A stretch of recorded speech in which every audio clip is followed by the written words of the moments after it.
Okay, everyone. Don Lemon, live here at the CNN World Headquarters in Atlanta. These pictures speak for themselves of the horror and the damage that happened in Oklahoma and that continues to happen right now. And where you're looking at, sadly, now live, people who are arriving back to their homes near Kearney, Oklahoma, to see that most of it, much of their homes are completely gone. We don't know the extent of injuries, if any, if there are any deaths. We certainly hope and pray that there aren't any. But you can only imagine, if you are nowhere near this, you can only imagine what these folks are dealing with now. New Kearney, Oklahoma, 5:38 p.m. Central Time.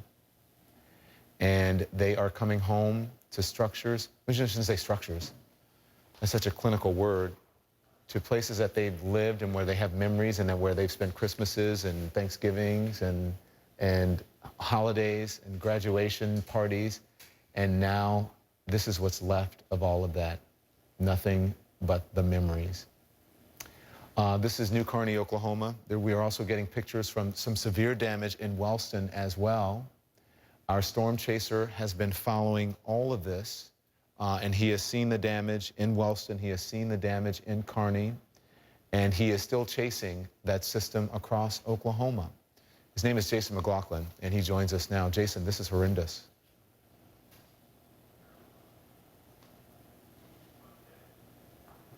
Do we have Jason? Okay, I can hear you now. I'm sorry, I can barely hear you. Jason, this is horrendous.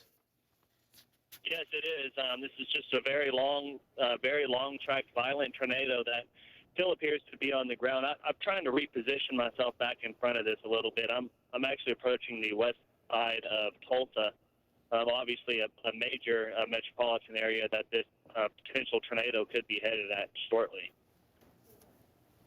So as you were chasing this, Jason, and you starting with Wellston, and we saw what happened there, describe what you were seeing as you were going through from Wellston to Kearney. I believe Wellston was hit first, right, and then Kearney? I didn't head that direction. I went ahead and stayed out of that damage path so I could try to reposition myself. But you could just see the destruction that was happening underneath the tornado as it was moving across. I mean, there was debris that was being thrown up in the air that was wrapping around the entire circulation, which was very large. I mean, it was at least half a mile wide, and at times it could have been larger as it was kind of absorbed by the environment that was around it. And you are out of harm's way now. We certainly hope, because you put yourself in this danger so that we can get an idea of what happens with these storms, and really for research as well. It's not just the thrill of being a storm chaser. This helps every single time for us to get better at getting people out of harm's way and responding to these situations. How far are you from activity now? Do you know? I'm actually southeast of the storm now. I've got radar pulled up here. I'd say in roughly 15 minutes, I'm heading towards a community called Manford, which is out about 15 miles west of Tulsa, which the tornado will probably come pretty close to. Like I said about the chasers, I mean, we're out here to try to save lives. We gave a lot of warning. I mean, there was a good 20 to 30-minute head-up warning before the first tornado actually touched down that began doing the damage. So definitely saving lives, and hopefully, you know, as much as we do it, it still happens sometimes. We still lose property and life. So hopefully we can try to stay away from that as much as possible the rest of the evening. Yeah, Jason, we want you to be safe, so stand by, and if you position yourself, if you get any closer, we'll come back to you. Do we have our Chad Myers there? Is Chad there? I'm here, Don. Chad, look at this. I mean, it's unfathomable. I mean, I know we cover these stories all the time, but just from moment to moment to moment, it's amazing how quickly your life can change, and then here it is on your screen. Let me just put it in perspective for people who have never lived in Tornado Alley. And here's what I see. I see things on. I don't see search and rescue. I don't see ambulances. I don't panic. I don't see people digging through rubble looking for loved ones. And you can put all of this back together, but you can't put lives that are harmed back together. And it's the fact that I don't see panic in anything here. I don't see people scrambling or running. They're calmly walking, and they understand that this is going to happen. Hope you don't. It doesn't happen to you, but it happens every single spring in Oklahoma, Kansas, Nebraska, Iowa, Missouri, and any part of Tornado Alley, including Texas. But the fact that I don't see rescue squads trying to recover people is the best thing that I can see on all of these pictures. Yeah, and Chad, these are new live pictures that we're getting in now. This is from KFOR, and I don't know what this is. I would imagine it's a home. It's a pretty large. Oh, no, it's not a home. Well, maybe it is. I'm not sure.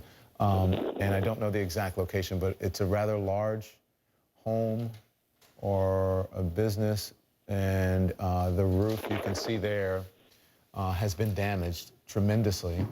And those are the folks who are standing outside of there now surveying the damage. And I think it's really important what you said, that you don't see chaos and you don't see people searching through the rubble, and that's a good indication, correct, Chad? It is. It is.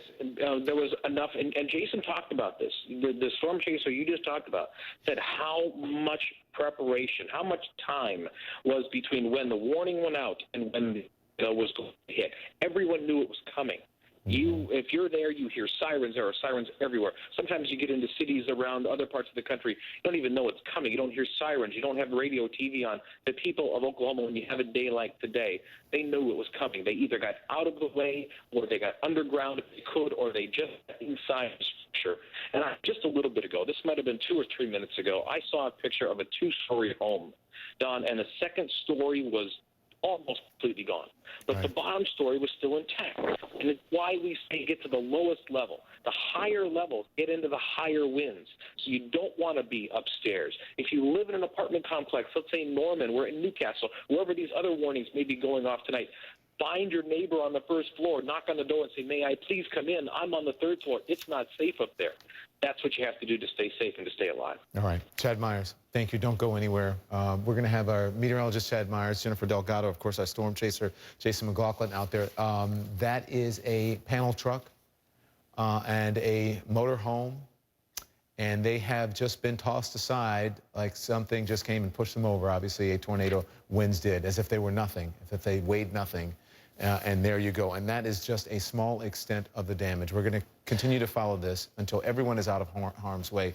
Look at that, a supercell making its way across Oklahoma. Our weather team on top of it, CNN Severe Weather Center on top of it. We'll have live coverage for you. In the meantime, there is other news happening. We will get back to that, but there's other news happening. Welcome back to our breaking news coverage of the severe weather situation. I'm going to set this up for you. This is our affiliate KOKH. The meteorologist is in the studio talking to a reporter who's driving, telling him that a tornado is 4 miles west of him. Let's listen in. Underneath there, especially when there's a lot of when there's a lot of chasers around there. What road is you start on? What road are you on exactly? I'm on I-40. Okay. Okay, he's cruising right past I-40. Yeah, Sean, okay, you may want to slow down a little bit because... It's to your south, all right. If you go over to Doppler 2... Yes. Doppler 2, there's like a tornado debris ball showing up on radar. There's a tornado, and Sean is coming on I-40 up in here. He's in the rain and the hail up here, not too far from Dale, okay? Sean, if you're still on listening to us, the tornado is actually to your southwest. I didn't know you were on I-40. I thought you were on another road coming west out of Shawnee. You're on I-40, so the tornado is to your southwest, okay? We're getting a debris ball signature on radar right now. Basically, the tornado is picking up debris, and it's flying around the tornado, and that's kind of what this is right here. We're picking that up on the radar, and it shows up as big hail and stuff like that because you got trees or whatever debris flying around. So just be careful there, Sean, because you got a pretty serious situation when you try to drop south there. That tornado is going to come right up on you there. It's just west of Bethel Acres there, okay? And it's just a couple miles south of the interstate. Okay? Okay, I'll get you guys. I appreciate it. I'm going to take a little bit to a further location and see if I can get you another few of it. What you might want to do, Sean, you might want to head back towards Shawnee and drop south and get ahead of this thing. Because the way you're going, you're just going to continue to drive. If you just stay on the interstate, you're going to continue to drive in rain and hail, and you're not going to see anything. So, I would somehow drop south. It might be a good idea to go back to Shawnee, the Shawnee exit, and drop back south and get ahead of the storm. If you drop south right now where you are, the tornado is going to come right up on you. Yeah, that thing was huge. Yeah. Yeah. Hey, Sean, we're leaving your stream up at all times, so just so you know, your stream is going to be up for, until further notice. So please stay on that. Like John was saying, I wouldn't continue into that area because you're going to go right into the updraft right there, and as that tornado is on the ground, we want you to kind of stay in a safer spot right there, which may be either right where you're at, or like John said, maybe hang back a little bit and then drop. It's to the moving south east a at little 30. bit. New statement from the Weather Service, Jeff. Yeah. All right, that is our affiliate KOKH, and you can hear the meteorologist there advising the reporter, hey, buddy, you need to slow down or get out of the way a little bit because that thing is headed right towards you, even advising the reporters to be safer. Chad Myers has been on the air all evening doing the exact same thing. Chad, you must be safe in the area. And what are your concerns? You were concerned about some areas in Oklahoma earlier. Well, I'm concerned a couple things, Don, and people want to go out there and take a look at things. And you know what? You don't want to be a storm chaser if you don't have the proper equipment and you don't have the proper backup. A pickup truck and a NOAA weather radio doesn't make you a storm chaser. Stay inside. Don't take pictures. Stay away from glass because you can get yourself hurt. First thing, and you'll get other storm chasers or authorities hurt because you're in the way and they have to come rescue you. There is a storm with a tornado on the ground just south of Dale, south of I-40. This is east of Oklahoma City, and it's heading toward the town of Shawnee. It's still about 15 miles west of Shawnee and well east now, moving away from Norman, away from Moore, away from those populated areas there, but into another and a different populated area. This storm is very close to the Shawnee Reservoir, tracking to the east, right where that meteorologist is pointing at it right now, tracking just north of what we would consider Bethel Acres and into the town of Shawnee. This is a very large storm. It's difficult to see. There are no pictures on television, any other affiliates that I've been looking at, because it's a little bit wrapped in rain right now, which means you can't go out there and look at it. All you're going to see is just a bunch of rain. You won't see the tornado. That's why you should stay inside. And you should stay inside if you're Shawnee and try to get yourself away from windows and between as many walls and the outside as possible, Don. Chev, I want to show everyone the reason that you're saying this and that we're on the air now covering this, the intensity of these tornadoes. If we can get that Wichita tornado in the pipe, I would love it. And I want to hear it and I want to see it. Let's listen to this.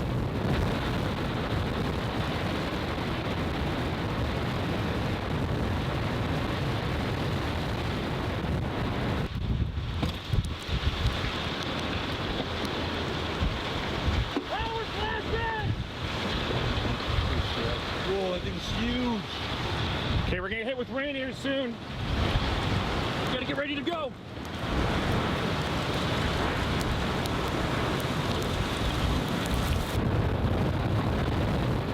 So, Chad Myers, Chris Chittick is a storm chaser, and he shot this video. Chad, he's tornadohunter.com. Chad, let's talk to him. Chris, so yes, how are you? This was incredible. Thank you. Yeah, well, I mean, incredible Yeah, we in the were sense of the 10 power miles of the storm. southwest of Wichita there, and then it's actually a pretty scary situation. The guy was completely wrapped in rain, and we got in there, got some great shots, and then got out, and then literally 45 minutes later, we were dropping south near Wellington, Kansas, and saw another beautiful needle that touched down. Thank God it was out in the middle of nowhere. How close did you get to this, Chris? I'd say probably half a mile or so. Mm-hmm. And as you're saying, describe to us what's going on. These are power lines that are being taken out and sparking here, right? Yeah. So we were right there, and then it crossed right over the road, and as you can see in the video, it's hitting the power lines, and just power flashes are going off, and it's a pretty crazy situation. The road network around that area isn't the best, and we tried to do our best we could to call our reports. We're actually live streaming as well on our website, tornadohunter.com website. Mm-hmm. Stand by, Chris. Chad, most people would run the other way. Hey, and you should. Chris, I have a question for you, because this was a nearly deadly storm for Wichita, Kansas. That didn't happen. This was only 10 miles from the most populated area in south and central Kansas that we have. It merged with another cell. The cell got in the way. The circulation went away. Did you watch it? Because I know you watching this cell had to be thinking to yourself, oh my, what is Wichita in for? Did you watch the storm die? Yes. We watched it. It actually got away from us a little bit. It was moving about 35 miles an hour. and then it merged with the other cell. And at that time, you think the apocalypse would happen. And if you remember last year, Wichita got hit pretty bad. It was a nighttime tornado that came through. So yeah, it's a scary situation out chasing at the moment right now as well. We watched the storm, Don. We watched the circulation for this Wichita storm thinking, oh, please do something. And a cell got it away. It's like battling tops. For a while, there was only one top. And then another cell came in from the south, and the battling tops kind of bounced off each other. Remember when you were kids, you pulled the string, and the battling tops would bounce off to see which one would die first? Well, the big storm, the big tornado finally did die because that other storm got in the way. Chad Myers and Chris Chittick, both of you guys stand by. We're going to talk to you extensively on the other side of the break, as well as our meteorologist, Jennifer Delgado, who is here in the CNN Severe Weather Center getting more information about possible watches and warnings and the path of this supercell. Don't go anywhere. We're back right after a very short break. Okay, we're getting hit with rain here soon. Gotta get ready to go.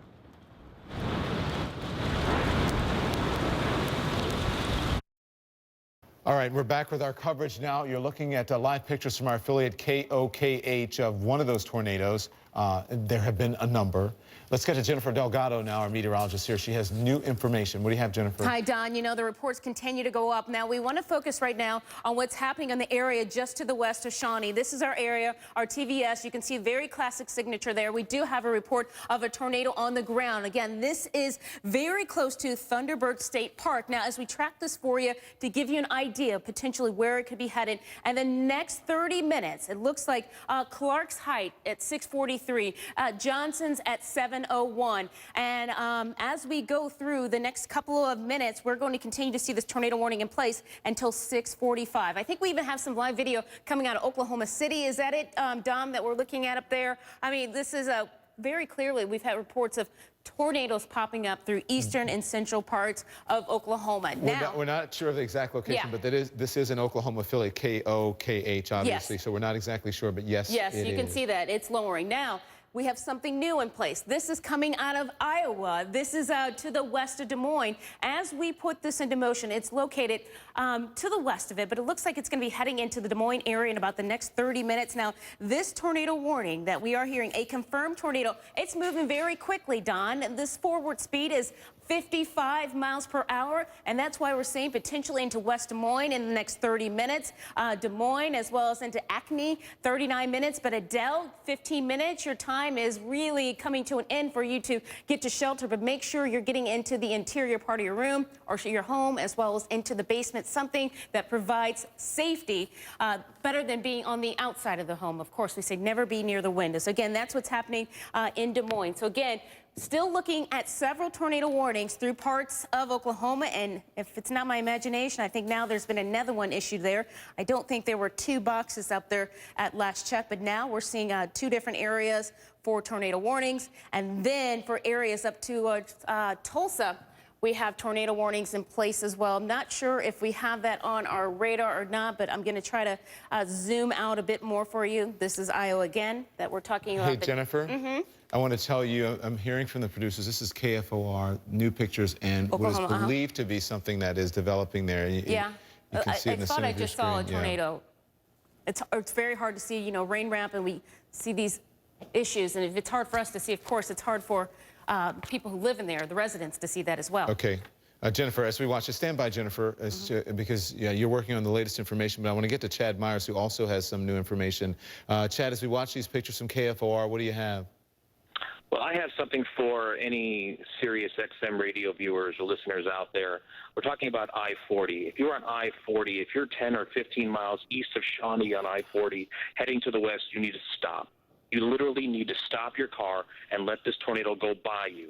You do not want to drive into this. You can see it now, Don, and this storm is about to go just to the east of Dale, right over I-40. Tractor trailers, cars are no match to power like this. This is enormous, Chad, that we're looking at. I'm not. Can we hear? Is this from the chopper that earlier where the tornado hit? Can we listen into this chopper? Actually, going to pull what looks like right there towards St. Gregory's, and it's just going to be over maybe the north side of OBU, over the airport there, Mike.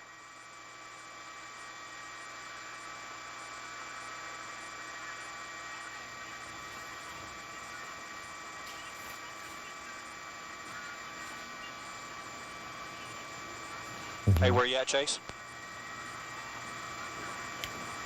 So, Chad, I wanted to hear more from this chopper pilot, What is that Mike. diagonal road right Let's there? listen. It's 3W. It's fixing to cross 3W. So, Chad, this is Shawnee that you were talking about, and this thing is enormous. And you can see it is touching down, Chad Myers. And this Hey, Mike. I don't want to get in the way of this live streaming video Yeah, here. same here. Tom, Let's but listen, it's now Chad. getting Let's listen. Feet, just south end of 3.5, about 1 mile, Shawnee. It's at 3W. It's fixing to cross highway, or 3W and I-40.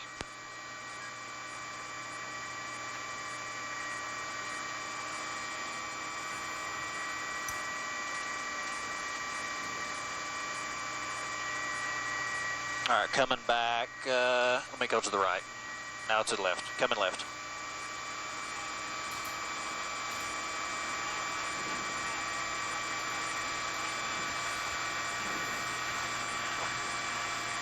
So, Chad, it's intermittent, but as you said, if you're on I-40, you need to stop right now because your car is no match for this. Yeah, he was mentioning 3W. It's also known as US 177, a U.S. state highway. And if you get into this with a car, when the winds here are 130, 150 miles per hour, your car is no match. There's no room left for your car or you in that car when this tornado is done with it. You need to stop the car and just get out of it if you have to and get in the ditch. This is the time where you need to get in the ditch. You know, people always ask, should we really get in a ditch? Yes. If there's nowhere else out, then yes, get out of the car because this could be really Chad, bad do you for see you. this? But if I'm watching it live. Do you look at this? This is This is an looks like EF3. This is a 130, 140 mile an hour storm. Again, just east, northeast of Dale. And you already see some gusty winds, even as far This is the away same storm that came out of Gorman. from that tornado. Still some very gusty winds, more than likely a rear flank downdraft. Millennium 3, let's get that full screen, please. Okay. Wow. So, Chad, you saw the size, and what does he say that was a down flank, a back? It's so hard on television, Don, to figure out what part of a storm, because I don't know which way the camera is looking. What we know is that that's not the most important part of the storm. The tornado is on the ground at I-40 and US 177, or it's called 3W, just north of the town of Shawnee, crossing over I-40, and it'll be paralleling I-40 for a while, and then traveling north of I-40 on the way to the northeast. Now, this should still track well south of Tulsa, but you get the idea. One cell after the next today has been rotating, and this is another big one. Chad, the affiliate radar says the town of Dale. What does that mean to you? Dale is along I-40, and it's right there at that intersection, a little bit farther to the west of there than the 177 3W I-40. Dale is missed. Dale really did get a big miss, and so did Shawnee, the town proper. This is kind of the northern part of Shawnee, where Shawnee attaches to I-40. There'll be some businesses up there, a few hotels, restaurants along the same intersection. It's more of almost an interchange, like a clover leaf right up there to the north of Shawnee, and that's where this tornado is on the ground right now. What does that chopper shot look like, guys? The one that we were looking at. This, Chad, there it is. This looks well-developed and enormous. Yeah, I've been watching it live streaming on the KFOR website.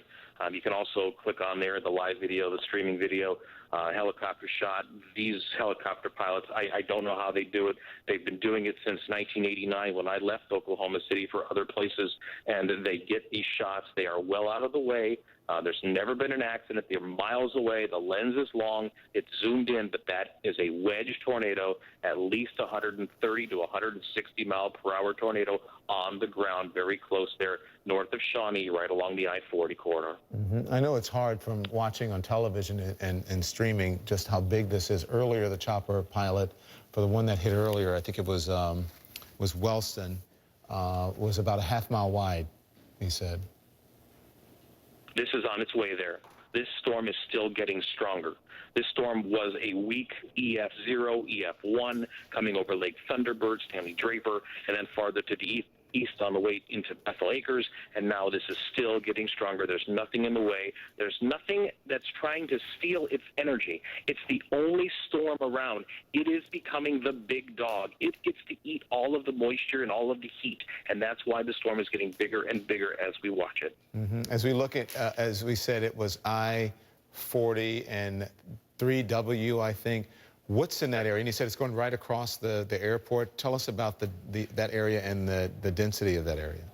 Yeah, just slightly north of the airport and Shawnee, the town of Shawnee, probably a good 6 miles farther to the south of there. And you notice they're driving away, Chad, by the way. A They're big getting out sigh of of there. relief for the people there in Shawnee. Yeah, you know what? Sometimes it's time to get out of the way. But you'll notice still all the cars that are out there, and they all put themselves in danger, whether they're chasers or not.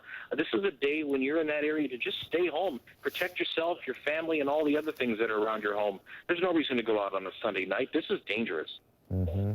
And I notice that they're driving away quickly, and I would imagine, I don't know, and I see other cars going the other way. If they're trying to get out of danger, or if they're chasing this storm, and we saw emergency vehicles heading toward the storm a moment ago. Hey, Don, this is one of the reasons why I need to talk about these apps that you can buy for your phones. I'm not going to talk about any one app. You do your own research. But it's about the app that if you use your GPS and you're driving, you know, you hear about these warnings. The warnings are for counties. The county of such and such just got a warning. Well, if you're driving from Virginia, you don't know what county you're in Oklahoma. You're just driving. But the new apps know where you are. They know what county you're in, and they know that you were just placed in a tornado warning. Anybody that travels a lot, that drives a lot in Tornado Alley in severe weather season, you need to buy one of these apps. Many of them are close to free, 99 cents, $1.99, whatever it might be. It's the best thing you could possibly do so that you know where you are when the tornadoes are close to you. Chad, we're at the beginning of the season, right?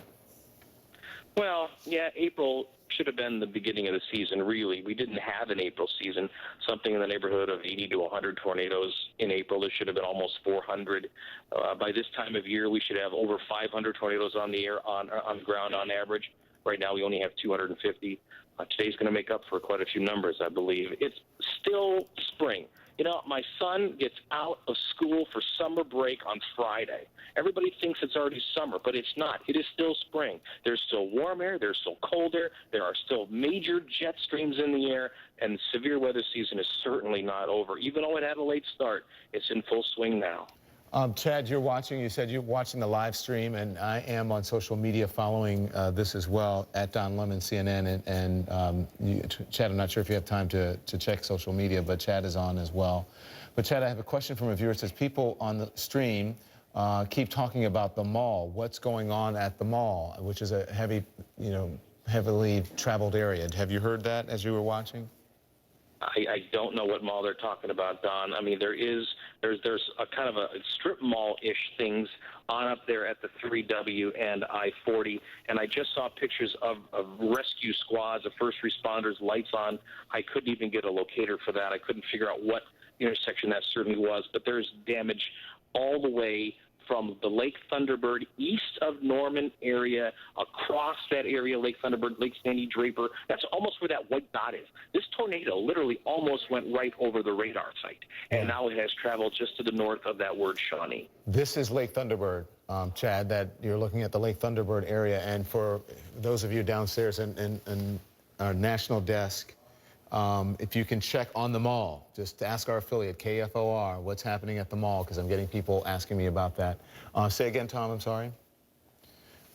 We did see some damage in the Lake Thunderbird area just a couple of minutes ago, and we'll get that video to you shortly. And also I'm being told, Chad, Shawnee Mall is just the north side of town, right on I-40. It looks like it may have been in the direct path of a tornado. Thank you, folks on Twitter. Excuse me for that. But again, that's something we need to check and confirm here with CNN, and our folks are all over it. So thank you for that. They're saying that the mall may have been hit by a debris ball. So again, that needs to be confirmed, and we're checking on it. But of course, it's a Sunday evening. That's what people do. They go to the mall, especially during graduation season. That's a new term, Dom. The debris ball is a very new term. It's because now we have dual pole Doppler radar, which means we used to just have Doppler radar that would see in one direction, but now we actually have the wavelengths going in two opposite directions, up and down the horizontal and also on the vertical. And so therefore, we can now determine that what we see on radar is not a raindrop. We can tell that it's hail, but we also can tell that it might be a shingle. It could be a leaf. It could be a tree limb. It might be any part of a house. We know that the radar now knows the size of this stuff, and it's saying, and it gives us the information, this is not a raindrop. This is debris. The only way debris gets in the sky is if it gets picked up by a tornado. And so you'll hear that word debris ball from now on. It's a new term. It's kind of like we lost the word squall line, but we picked up the word debris ball, and you'll hear that a lot. When you hear that word, that means a tornado is on the ground creating damage. Okay, I'm hearing now that the mall may have been closed. Hopefully it was, but again, look at these pictures. That sky is ominous. And just moments ago, we saw a fully formed tornado crossing I-40. And Chad Myers is watching, our meteorologist here, Jennifer Delgado as well, and also our affiliates, of course, covering it. The power of CNN. We have everybody on this story, and we want to make sure that you're safe. But the damage, we can assure you, is significant in Oklahoma and in Kansas, and we are going to stay on top of the story for as long as it takes. There's also a warning now in Iowa, west of Des Moines. More right after a very quick break. Don't go anywhere. We're back in just moments here on CNN.